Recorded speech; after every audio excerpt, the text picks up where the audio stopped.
안녕하세요, 여러분.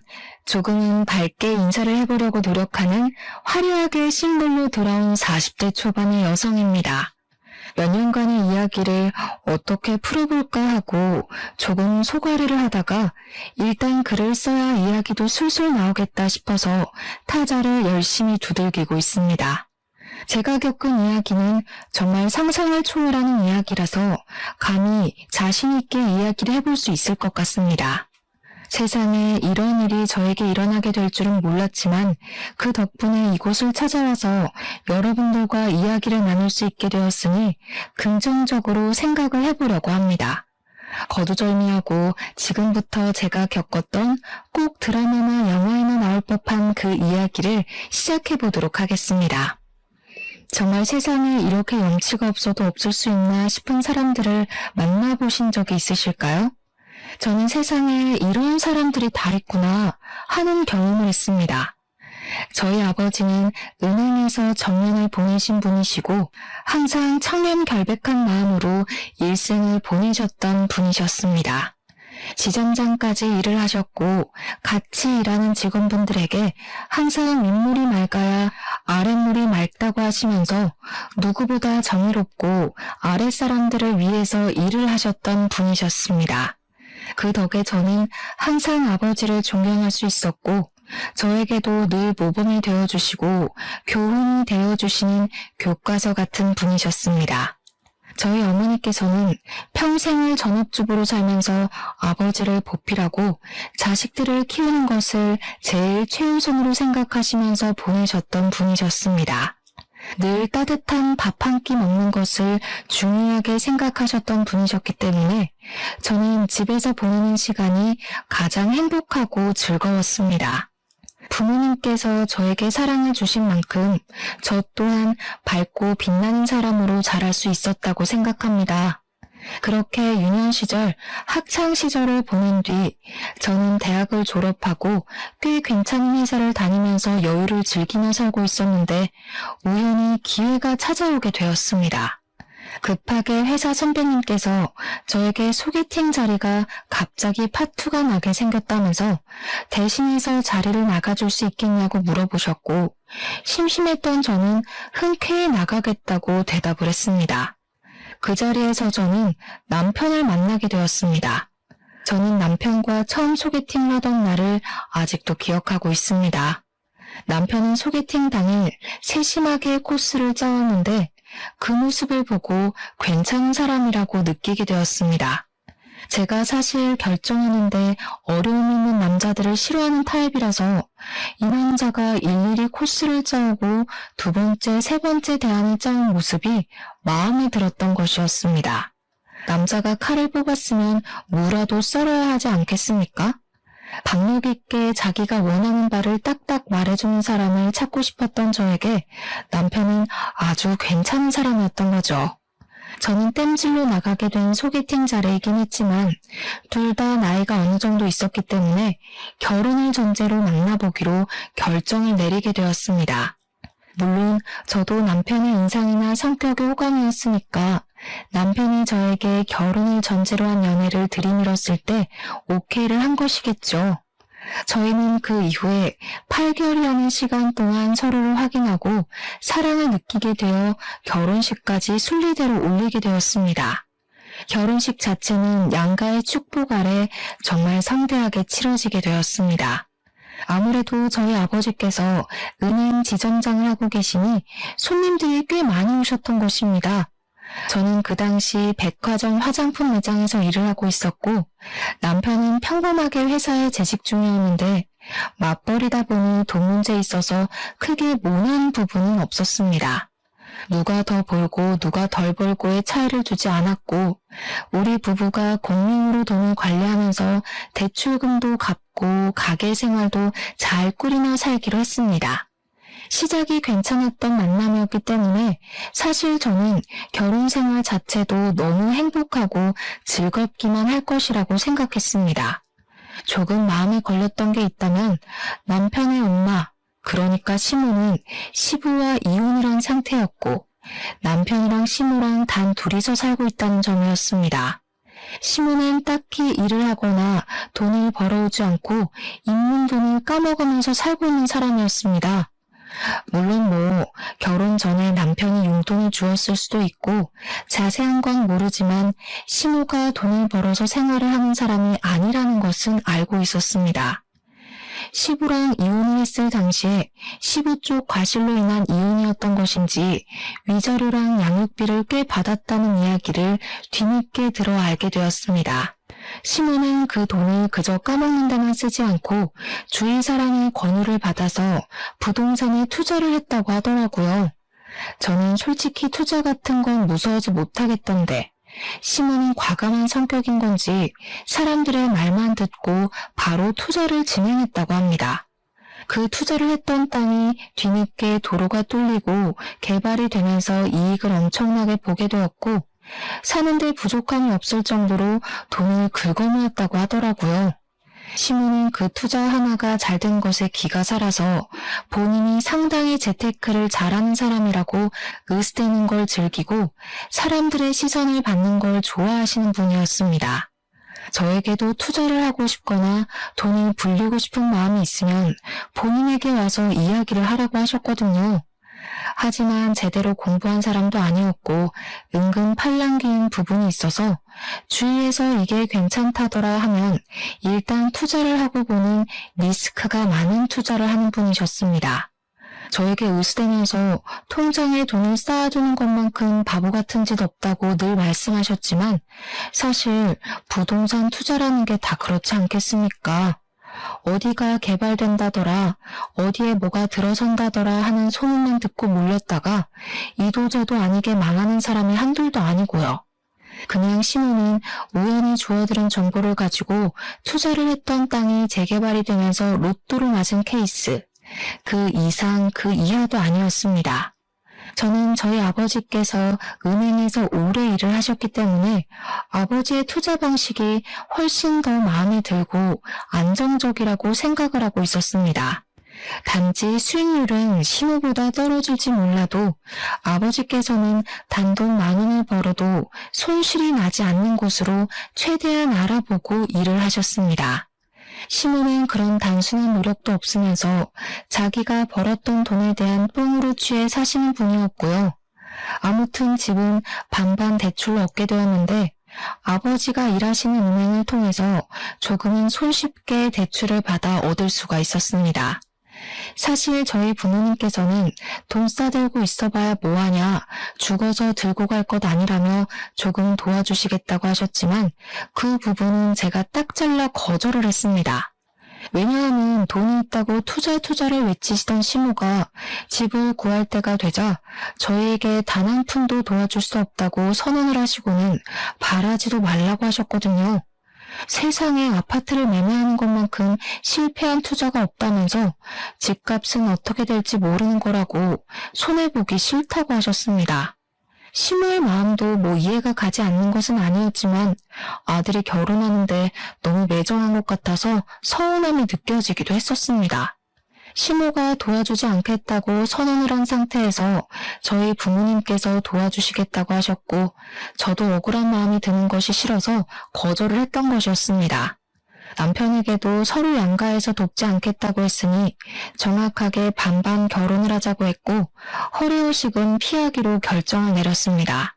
하지만 인생사라는 게 저희 두 사람의 생각과 계획대로만 착착 진행이 될 리가 없지 않겠습니까? 언제는 저희에게 한 푼도 도와줄 수 없다고 딱 잘라 거절을 했던 시모가 어떻게 결혼을 하면서 시댁에 아무것도 안 할 수가 있냐고 하시더라고요. 한마디로 본인이 돈 쓰는 건 죽어도 싫지만 받을 수 있는 건 다 받아야겠다고 외치는 놀부심보를 가진 사람이었던 것입니다. 저는 시모가 도와주지 않겠다고 먼저 이야기를 했었기 때문에 사실 받아칠 수 있는 말은 넘치고 넘쳤습니다. 하지만 더 골머리를 썩는 일이 생기게 되었는데 남편의 친부에게서 저에게 바로 연락이 온 것입니다. 누군지도 모르는 번호로 전화가 와서 조심스럽게 받았더니 다짜고짜 저에게 큰 소리로 화를 내시더라고요. 결혼을 한다는 소식을 들었는데 왜 아직까지도 인사를 드리러 오질 않아? 지금 나를 무시하는 거 뭐야? 며느리가 되어서 시합이 될 사람한테 제깍제깍 와야지. 저는 당연히 그 전화를 받고 너무나도 어이가 없었습니다. 남편도 시모도 저에게 남편의 친부에게 인사를 드리러 가야 한다고 언지를 해준 적이 없었기 때문이었습니다. 두 분이 이혼했다는 이야기만 들었지 그 외의 소식을 전혀 들은 게 없는데 어느 누가 친부에게 인사를 드리러 가야 한다고 생각을 하겠습니까? 시댁에서 저에게 언지를 주었다면 저도 준비를 해서 시부를 만나러 갔겠지만 남편조차도 본인 친부에게 인사를 드릴 생각을 하지 않는데 제가 나서서 해야 하겠습니까? 결국 남편과 상의를 한 끝에 친부라는 사람을 만나러 가게 되었는데 저를 아래 위로 훑어보면서 남편에게 말도 안 되는 소리를 하시더라고요. 곰곰이 생각을 해봤는데 말이야. 아무리 양육권 친권을 그 여자가 가져갔다고 하지만 결혼식 같은 중대한 자리에는 엄마보단 아빠가 하는 게 낫지 않겠냐?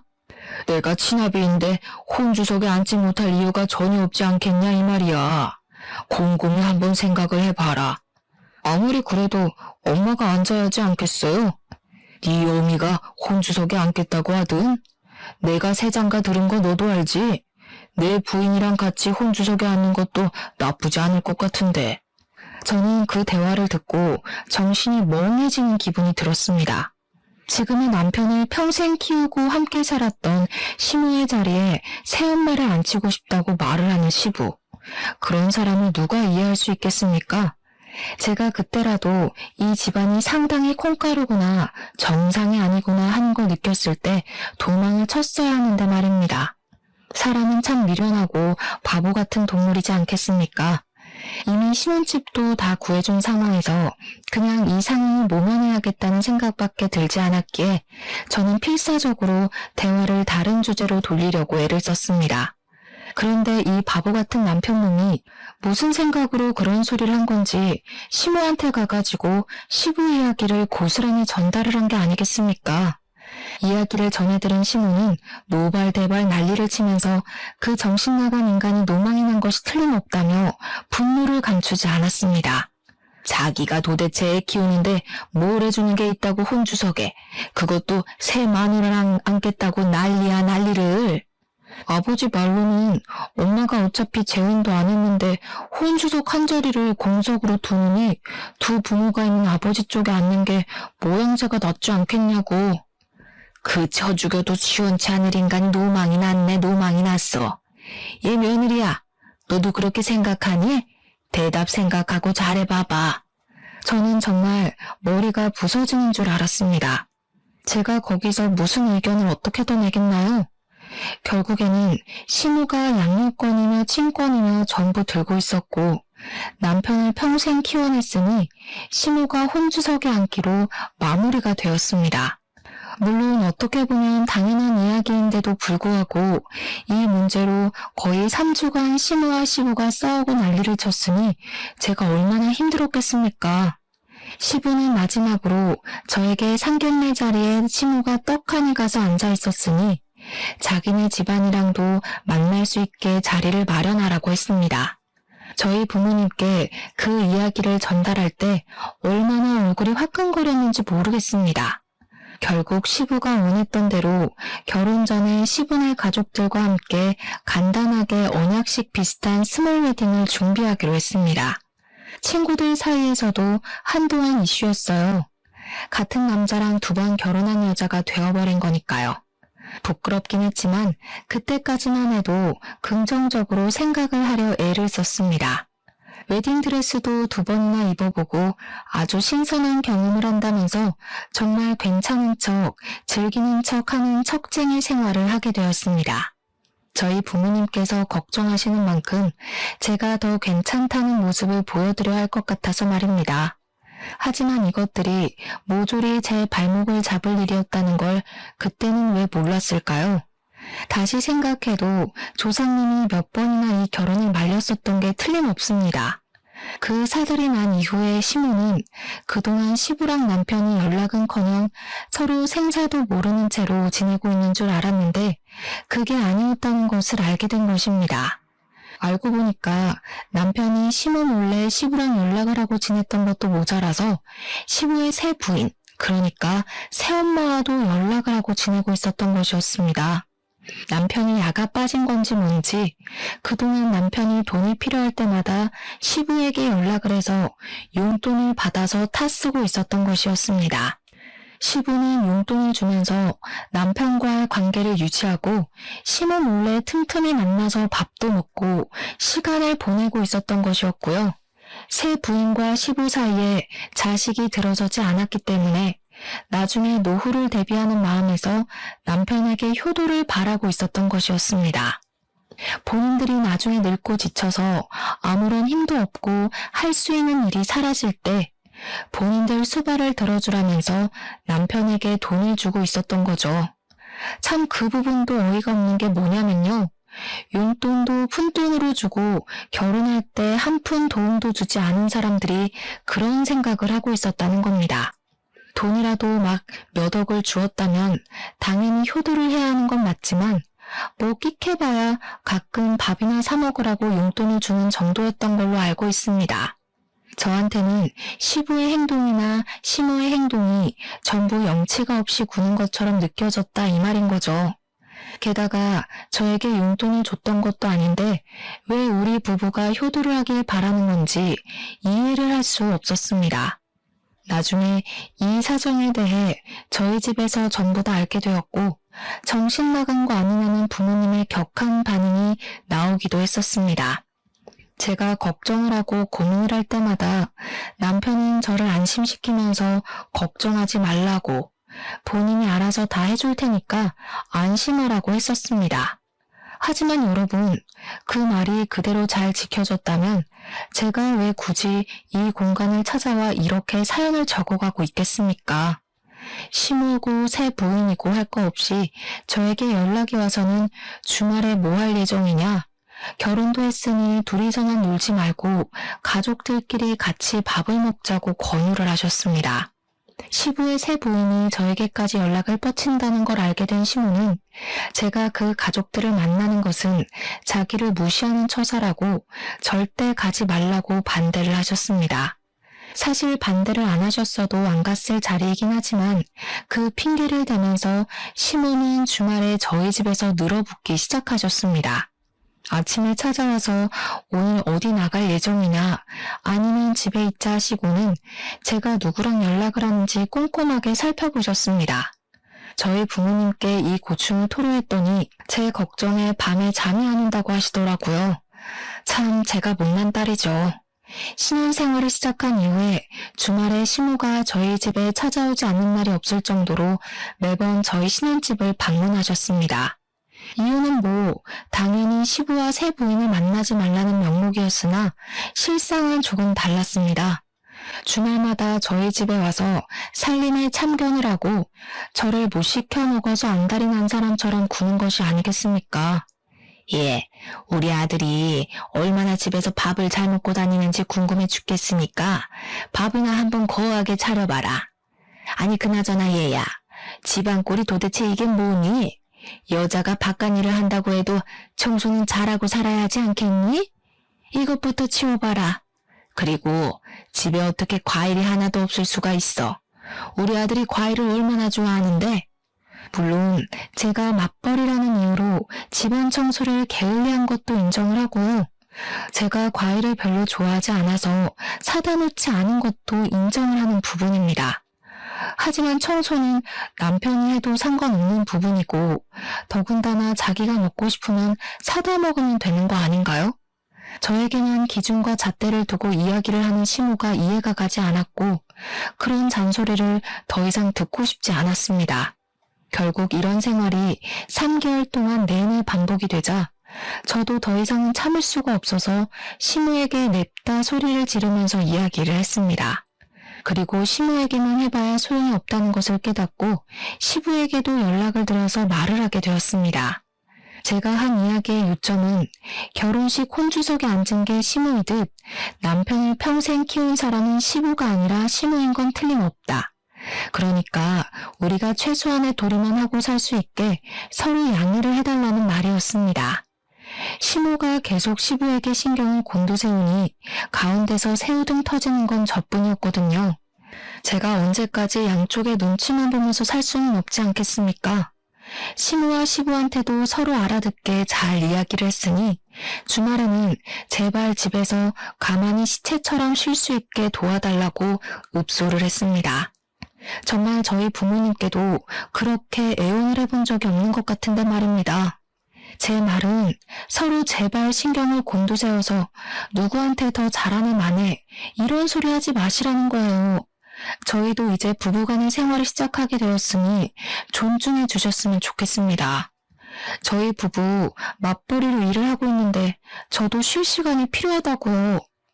제가 백화점 화장품 브랜드 매장에서 일을 하고 있었기 때문에 사실은 평일보다 주말이 더 바쁜 직종이긴 했습니다.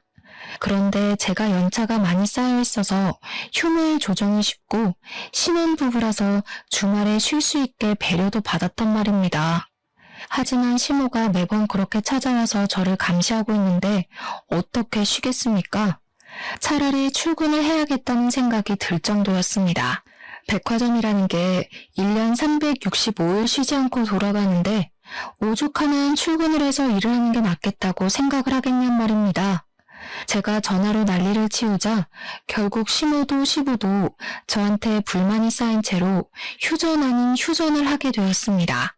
그 난리 이후에 저는 다시 평화를 찾게 되었고 참는 게 정답이 아니라는 걸 알게 되어서 불만이 있으면 바로바로 말을 하는 사람으로 변하게 되었습니다. 시모가 그 이후에도 가끔은 저희 집에 찾아와서 트집을 잡곤 했는데 그러면 저도 바로 시댁으로 달려가서 시모의 집에 트집을 잡았습니다. 시모가 저희 집에 와서 괜히 커튼을 만지작거리면서 이게 무슨 색이냐, 인테리어를 망친다, 색 누가 골랐냐 하며 제가 고른 거 뻔히 알면서 이야기를 하시대요. 저는 그런 치졸한 모습으로 구는 시모가 어이가 없어서 다음날 바로 퇴근하자마자 시댁으로 찾아갔습니다. 어머님, 다시 보니까 소파 색깔이 영 칙칙한 게 별로네요. 재질도 별로인 것 같고. 집이랑 너무 안 맞는 거 아니에요? 싸구려를 사셨나? 우리 시모가 졸부이다 보니까 뭐든 비싼 게 최고라는 생각으로 사시는 분이셨거든요. 당연히 소파도 최고급 소파일 게 분명했지만 일부러 시모 들으라고 싸구려를 강조하면서 이야기를 했습니다.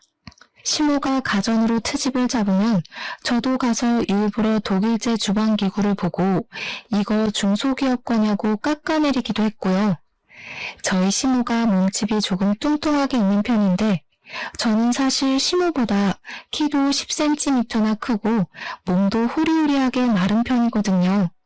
시모는 그게 또 은근히 비교가 되고 불만이 오는지 자꾸 본인이 안 입는 옷을 저에게 막 주는 겁니다. 저랑 허리 사이즈부터가 다른데 일부러 자기한테는 커서 못 입는 옷이라고 하면서 저에게 사이즈 딱인 것 같다고 가서 입으라고 쥐어주셨습니다. 하도 제 몸을 가지고 후려치시길래 처음에는 그냥 웃기고 말았는데 계속 저러니까 저도 슬슬 짜증이 나더라고요. 어머님, 이거 딱 보기에도 사이즈가 안 맞아 보이지 않으세요? 어머님 보는 눈이 진짜 없으시다. 저 허리 27 사이즈 입어요. 어머님은 넉넉한 거 찾으셔서 고무줄 바지만 입으시잖아요. 저 이거 안 맞아요. 혹시 이거 한번 입어보신 거 아니에요? 허리가 늘어난 것 같아서요. 은근히 야들야들하게 굴면서 시모를 깎아내리니까 처음에는 시모도 발끈하면서 저한테 난리를 치더니 나중에 가서는 제가 별로다 하니 권하지 않으시더라고요. 저한테 타격을 주는 것보단 본인이 타격을 입는 게 더 많다고 생각이 들었는지 옷을 권하지 않으시는데 참 무슨 심보인지 이해가 가질 않았습니다. 그렇게 결혼 생활에 날을 세운 지도 2년이라는 시간이 지나가고 어느 날 친정아버지께서 정년퇴직을 하시게 되었습니다.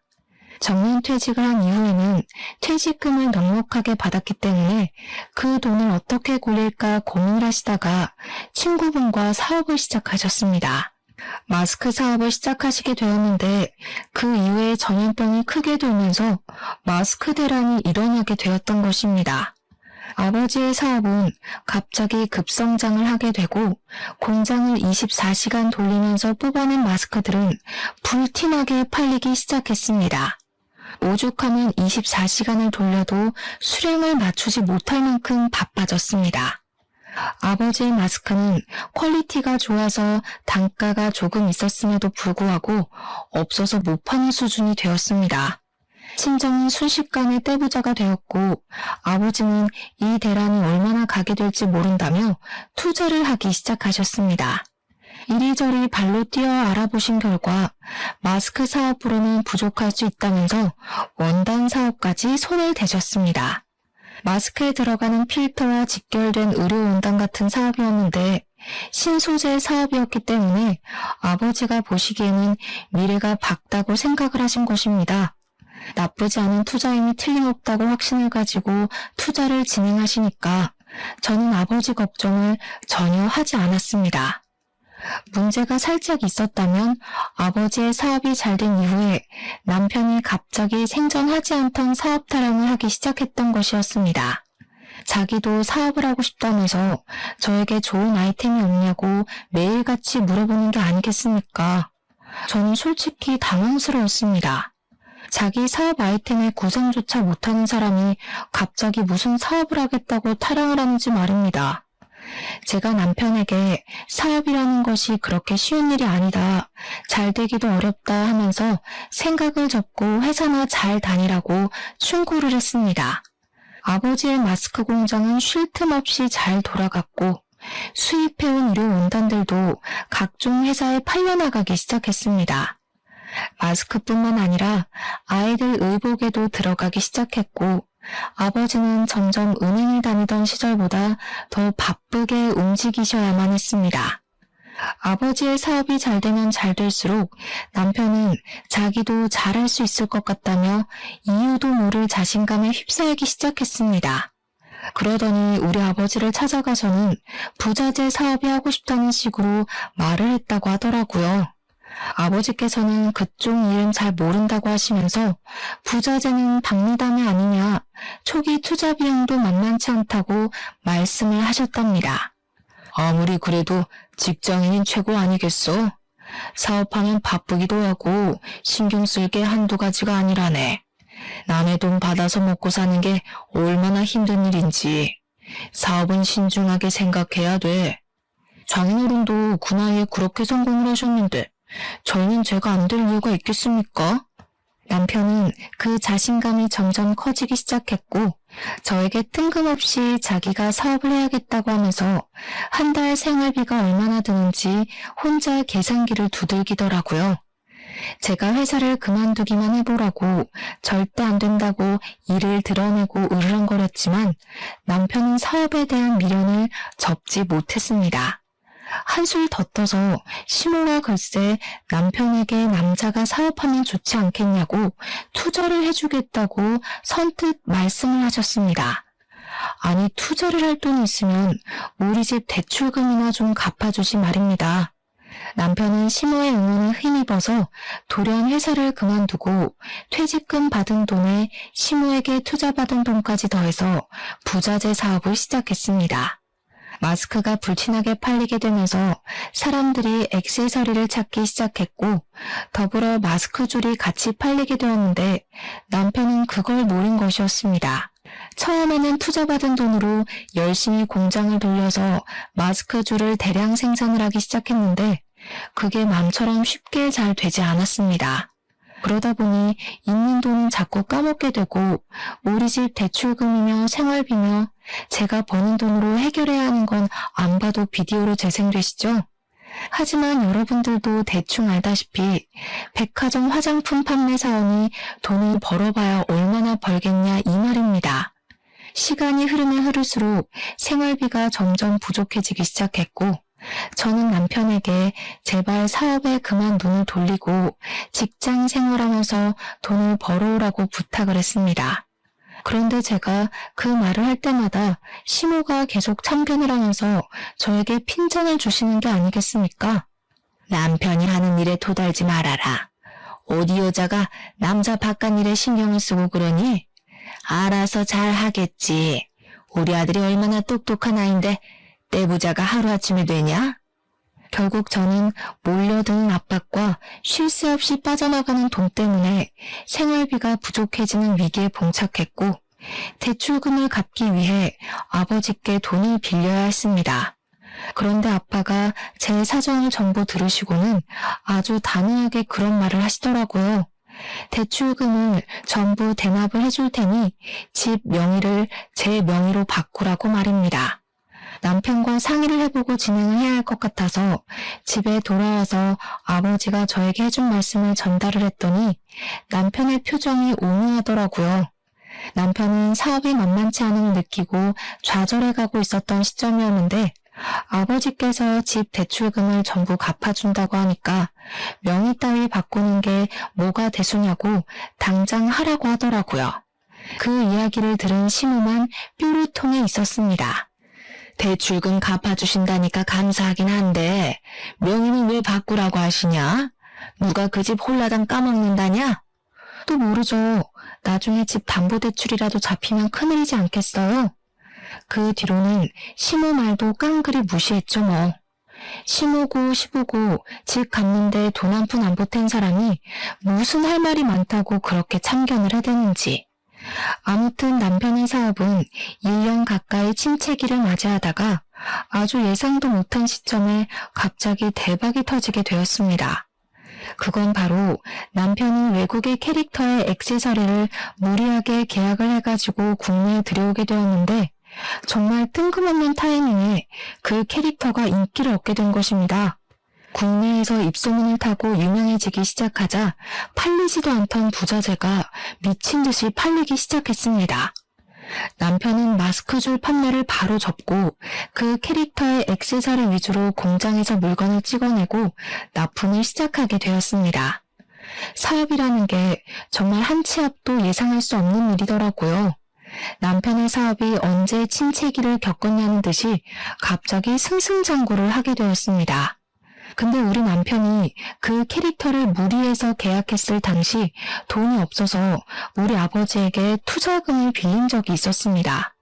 저는 아버지에게 이 사람이 다시 직장에 다니는 것이 좋겠다, 도와주지 말라고 이야기를 했었는데 아버지는 사업을 시작했으면 실패도 겪어봐야 성장하는 법이라고 하셨습니다.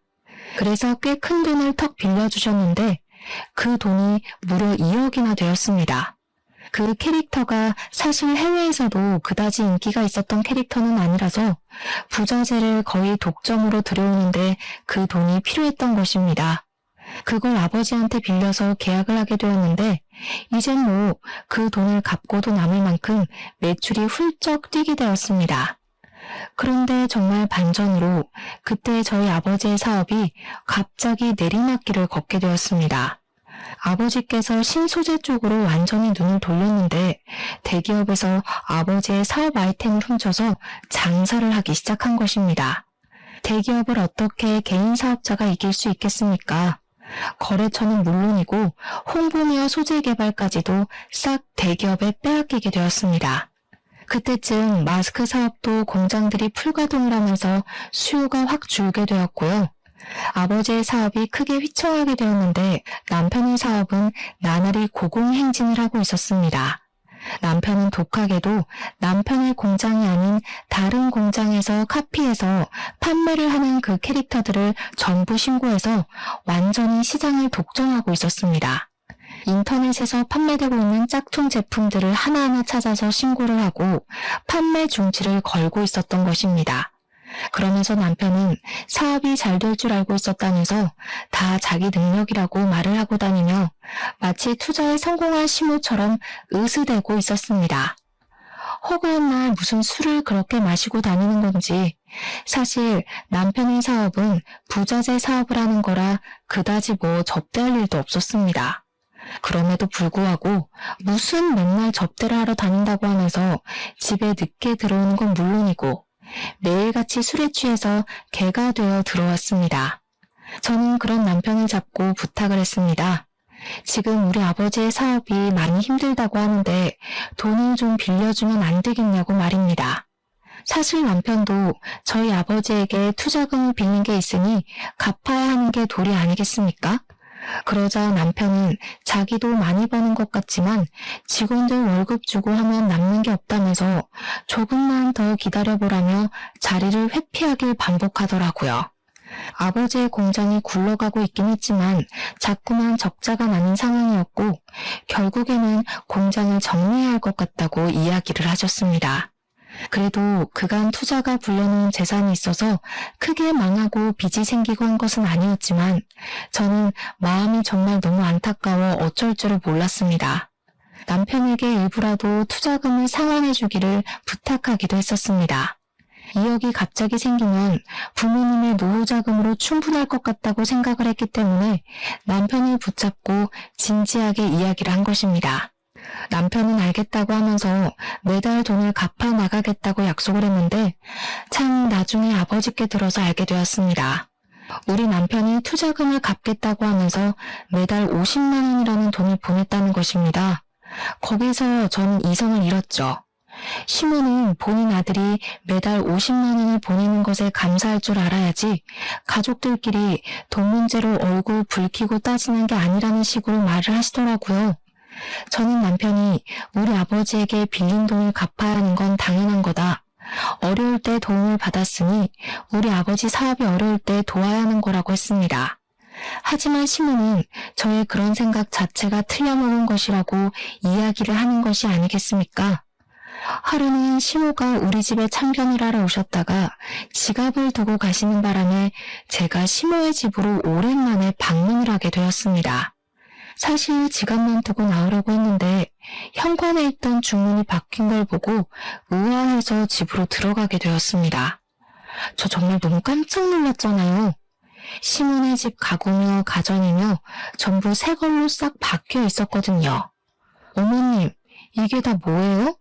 집 인테리어가 싹 바뀌었네요. 그러니까 시모가 갑자기 동공이 막 흔들리면서 너무나도 당황을 하시는 게 아니겠습니까? 그냥 바꿨으면 바꿨다고 하면 되는데 말입니다. 그 순간 저에게 촉이라는 게 싹 꽂혀 들어왔는데 냉장고, TV, 공기청정기, 세탁기, 건조기, 청소기 전부 새 것으로 바뀐 게 시모가 무슨 돈이 있어서 이걸 다 샀나 싶더라고요. 물론 시모도 바꾸려면 한 번에 바꿀 재력이 없는 건 아니지만 평소에 가전 바꾸는 것에 그다지 신경을 쓰지 않던 분이셨거든요. 이거 혹시 전부 남편이 바꿔준 거예요? 아니, 우리 아들이 혼자 사는 내가 적적해 보인다고 사줬다 왜?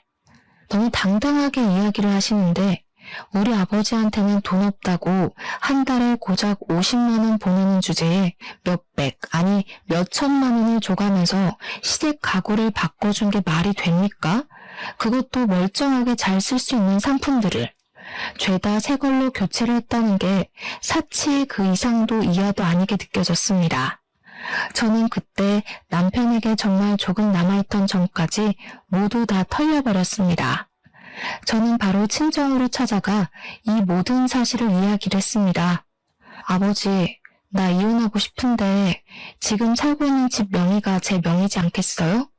그러니 이혼하고 이 집 팔아서 아버지 사업 급한 불을 끄면 어때요? 아버지께서는 제가 이혼하고 싶어하는 이유에 대해 쭉 들어보시더니 곰곰이 생각을 하기 시작하셨습니다. 한참 뒤에 벌떡 일어나셔서 저에게 무슨 종이를 하나 내밀면서 도저히 괘씸해서 안 되겠다고 이대로 이혼만 하면 억울하지 않겠냐고 하시더라고요. 그 종이를 읽어보니까 변호사 공증까지 받은 차용증이 아니겠습니까? 자세한 내용에는 남편에게 빌려주었던 돈에 대한 차용증과 그 투자금을 갚지 못할 경우 남편의 회사에 지분을 행사할 수 있다는 공증이 적혀 있었습니다. 애초에 사업을 허투루 하지 않으시는 아버지의 성격이 고스란히 묻어나는 대목이기도 했습니다. 어떤 경우가 올지 몰라서 미리 그 지분에 대한 영향력을 행사하겠다고 변호사 공증을 받아놓으셨고 사업을 처음 시작한 남편은 뭣도 모르고 도장을 찍은 겁니다. 아버지께서는 그동안 딸의 집안 살림살이에 보탬이 되길 바래서 그동안 권리 행사를 할 생각을 하지 않았던 것이라고 하셨습니다. 하지만 이혼을 이야기한 마당에 이런 것이 다 무슨 소용이냐고 지켜만 보고 있을 순 없다고 하셨습니다. 그러더니 남편에게 친정으로 오라고 부르셨고, 이 모질이 같은 남편은 상황 파악도 전혀 하지 못하고 친정에 와서 떵떵거리더라고요. 제가 월 50만 원 드리는 걸로 부족해요? 사업 실패할 걸 생각하시고 움직이셨어야죠. 어떻게 마냥 사업이 잘 되기만 하겠어요? 미리미리 대비를 하셨어야지. 제가 그 말에 너무 화가 나서 부들부들 떨고 있는데 저희 아버지께서는 태연자약하게 이야기를 하시더라고요. 우리 딸이 자네랑 이혼을 하겠다고 하는데 내가 자네의 만행을 언제까지 지켜봐 줄 수 없지 않겠나? 이거 기억나지? 그러면서 미리 준비해 두셨던 차용증 서류를 꺼내서 남편의 얼굴 앞에 떡하니 들이미셨습니다. 남편이 그걸 읽더니 무척이나 당황해하면서 머리를 긁더라고요. 저도 기억이 나긴 하는데요. 이것도 당장 갚을 돈이 있어야지 갚지 않겠습니까? 아시다시피 저도 매달 50만 원 드리는 게 버거워서요. 갑자기 태도를 바꾸는데 헛웃음이 나더라고요. 이렇게 염치도 없고 눈치도 없는 새끼랑 그 시간을 어떻게 버티며 보낸 건지 참으로 제가 미련스럽고 바보같이 느껴졌습니다. 아버지께서는 오히려 여유롭게 남편에게 이야기를 하셨습니다. 그럼 내가 사업에 대한 권리를 찾아오는 수밖에 없겠구먼. 투자금 2억에 대한 기본 35%만큼의 권리를 행사하도록 하겠네. 수익도 당연히 그만큼 나에게 나눠야 할 것이고 자네가 하고 있는 캐릭터 사업에 대한 저작권 또한 나눠 가지는 게 좋겠군. 아니, 35%나 행사를 하시겠다고요? 자네 처음 사업할 때 얼마 들고 했나? 내가 투자해준 2억이 거의 반 이상이라고 알고 있는데 말이야. 내가 35%로 정한 것도 우리 딸을 위해서 했던 거지. 말마따나 내가 그 회사의 반 이상의 지분을 가져도 자넨 할 말 없어. 남편은 아버지께 시간을 조금 더 달라고 이야기를 한 뒤 저를 보면서 집에 가자고 일어나라고 하더라고요. 이 눈치 없는 새끼는 귓구멍이 막힌 건지 불과 몇 분 전에 제가 이혼하겠다고 말을 했던 건 듣지도 않았나 봅니다. 내가 당신을 왜 따라가? 나 이혼할 거라니까. 그리고 그 집도 내 집인 거 알지? 가도 당신은 시댁으로 가. 내 집에 발 디딜 생각하지 말고. 남편은 씩씩거리면서 친정을 나섰고 그 이후에 며칠 동안 변호사를 만나서 아버지께 돈을 주지 않을 방법을 찾으러 다니는 것 같았습니다. 그런데 남편이 이미 인간도전까지 꽝꽝 찍은 마당에 무슨 별다른 방법이 존재할 리 없지 않겠습니까? 아버지께서는 더 기다려주지 않고 바로 추심에 들어가기 시작했고 법적 공방이 지지부진하게 이루어지다가 결국에는 남편이 아버지께로 돈을 배분하라는 판결이 나왔습니다. 한번 그런 판결이 나오니 저작권에 대한 권리까지 아버지께 일부 양도가 되었습니다. 그 사이에 저는 남편을 그냥 두고 보지 않고 바로 이혼 소송에 돌입을 했고요. 그 소식을 전부 전해들은 시모는 저를 찾아와 제 멱살을 잡아 올렸습니다. 배은망덕하게 여태 같이 살아준 남편을 배신하고 돈독이 올라서는. 그 말에 너무 열이 받은 저는 시모의 멱살을 같이 잡아 올렸습니다. 제가 그렇게 힘이 셀 거라고 예상을 못한 건지 시모는 놀라서 어쩔 줄 몰라 하더라고요. 지금 누가 누구 보고 배은망덕을 입에 올리는 겁니까? 투자금 받을 때는 세상 효자인 척하면서 평생 효도하겠다고 하더니 월에 50만 원을 줘요? 꼴랑! 시문의 집에 있는 가정가구들은 몇 천만 원 주고 싹 바꿔주면서 돈 없다고 난리를 피우는 게 효도입니까?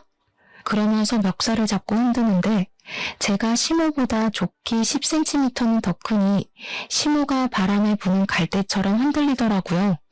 결국 그날 시모는 본전도 못 찾고 돌아가고 남편은 저희 아버지께 수익 배분을 시작했으며 아버지는 그 캐릭터에 대한 사용권을 인정받았습니다. 남편 보란 듯이 마스크며 뭐며 그 캐릭터들을 죄다 찍어내기 시작했습니다.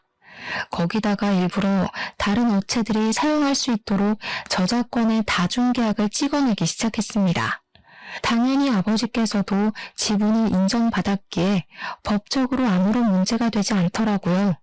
당연히 이쪽 저쪽 업체마다 아버지께 연락이 와서 캐릭터의 사용권에 대한 계약을 하기 시작했고, 시장에 별로 풀리지 않았던 상품들이 마구잡이로 쏟아지기 시작했습니다. 공급되는 양이 늘어나니까 당연히 남편의 사업권 또한 똥값이 되었습니다. 아버지께서는 그 틈에 사업을 전부 정리하셨고, 저 또한 값이 오른 신혼집을 팔아서 정리하고 친정으로 들어왔습니다. 전부 다 정리를 마치고 나니까 직원들 퇴직금을 전부 정산해주고도 넉넉하게 먹고 살 만큼의 돈이 남더라고요. 남편은 그 이후에 점점 입지가 좁아지기 시작했고, 캐릭터 사업으로 인해 갑질을 했던 부분으로 인해 사업에 차질이 생겼습니다. 남편의 사업이 빚더미에 앉자 시모가 땅 투기를 해서 벌어두었던 돈까지 모두 날렸다고 하더라고요. 시부는 당연히 손댔고요. 사람의 은혜를 받았으면 당연히 베풀 줄도 알아야 하는 것 아니겠습니까? 염치도 없는 인간들이 제대로 벌받은 거죠.